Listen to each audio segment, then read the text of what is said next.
Okay, ladies and gentlemen, here we are with section 2.4 in your pre-calc 10. Section 2.3 is just sort of an assessment of your understanding, okay? They build a clinometer in there, which is that little thing that measures angles I showed you in my class. You can look at the pages 2.3 and see how they go about making a clinometer. What we're going to be looking at today, we're going to be looking at the sine and cosine ratios, okay? Remembering that they are all kind of working towards the same thing. We have sine, cosine, and tangent ratios. Those are the sine, cosine, and tangent buttons on your calculators. What they also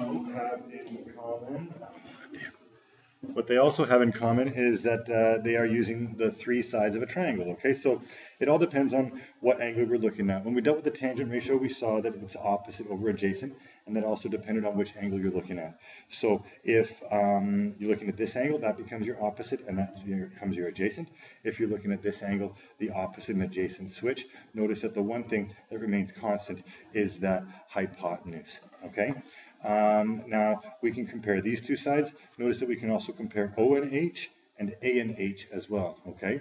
And those are the other two ratios that we're going to be looking at. So first of all, let me just tell you, first remember, tangent, right, compares the opposite side to the adjacent side. And it just so happens that when you deal with sine, that compares the opposite side to the hypotenuse, and the cosine compares the adjacent to the hypotenuse. And this is essentially all you really need to know, that these three ratios are the three possible things that you're going to be using, and they work exactly the same way. So just like you've been using tangent, we use sine and cosine in exactly the same way. We're just looking at different sides. There is a summary of this, and some of you may have heard this before, but we call it Soh Cah Toa. Okay, Soh Cah Toa. And what that means basically is exactly what we just showed you, that sine is equal to opposite over hypotenuse, cosine is equal to adjacent over hypotenuse, and tangent is equal to opposite over adjacent. Now, the one thing that we have to ensure is that when you take the sine, cosine, and tangent, you are taking it of the angle, okay? So what I'm going to quickly show you here is just give you an example, a brief example. Let's use a triangle that we know. How about a 5, 12, 13 triangle? We'll go A, B, C. I'm going to ask you for all the trig ratios of this of these angles, okay? So I want you to find sine A. I want you to find cos A, and I want you to find tan A. Okay? And similarly, sine B, cos B, and tan B. Okay? So if you look at sine A, sine, right, is opposite over hypotenuse. And that's not a B here. This is a 13. So sine is 5 over 13. Opposite over hypotenuse. Cos A is adjacent over hypotenuse, right? So the adjacent to A is 12 over 13, and tan A we've seen already is 5 over 12. Now if we look at the other angle up here, the opposite and the adjacent switch sides. So now sine of sine of B is opposite over hypotenuse, so 12 over 5, okay? Hypotenuse 12 over 13, my apologies. Cos B is 5 over 13, the adjacent over hypotenuse, and tan B would be 12 over 5, the opposite over the adjacent. Now each of these obviously turn into decimals, so 5 divided by 13, boom, there you go, 0.3846, right?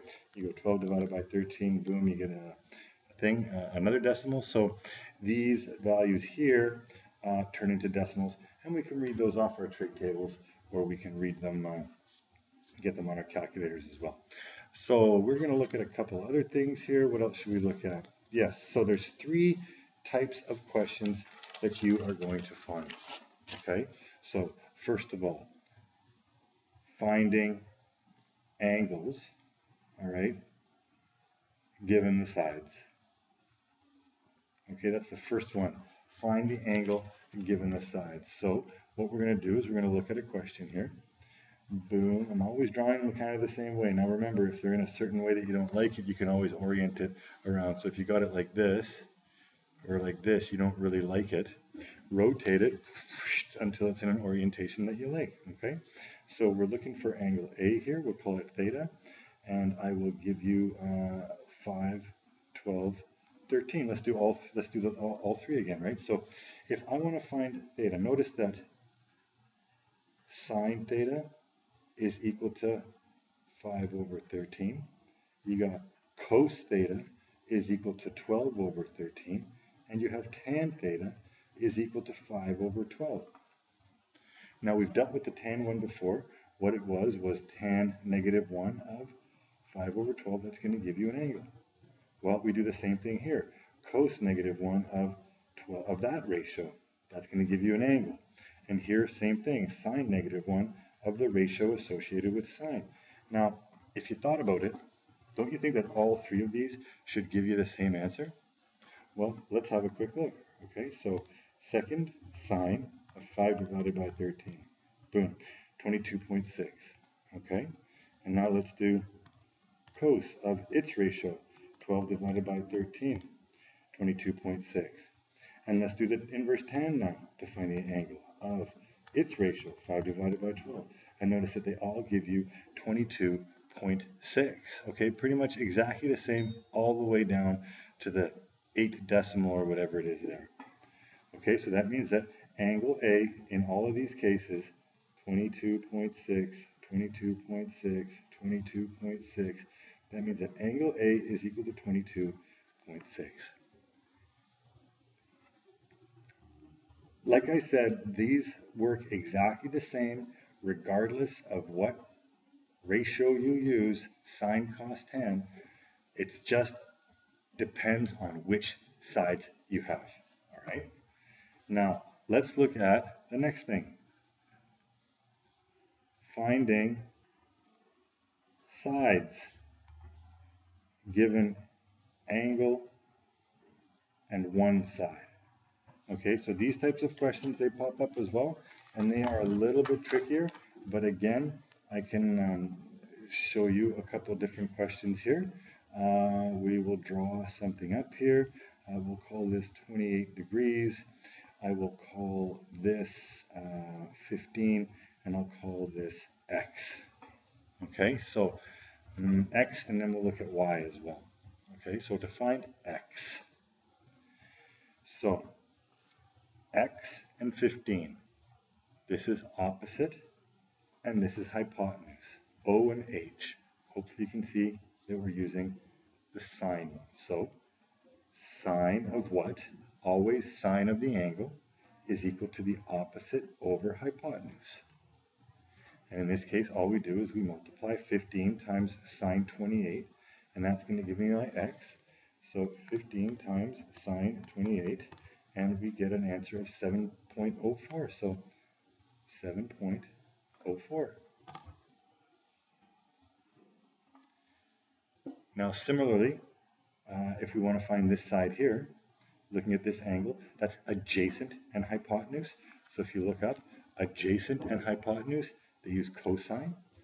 So we're going to go cos of the angle 28 degrees is the adjacent, boom, over the hypotenuse 15.